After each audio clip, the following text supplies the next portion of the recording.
सबका पेड़ हो गया. Other than that, I will have to go and pick it up. The song that Keith first. is going to sing, Otherwise, it was taught to him by Mrs. Padmini Radhakrishnan, Meenakshi's guru. She taught it to him.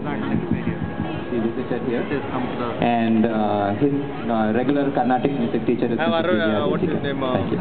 I mean, second to that one. Yeah, okay. I will pick it up on the way if they don't give a... Yeah.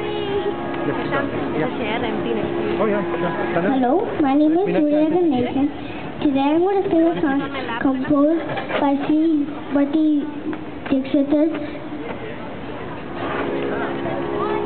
Sri Dikshitar in Tatu Rupakataram in Shakarabharnam Ragam.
Sharavana Bhava Shri Guru Murti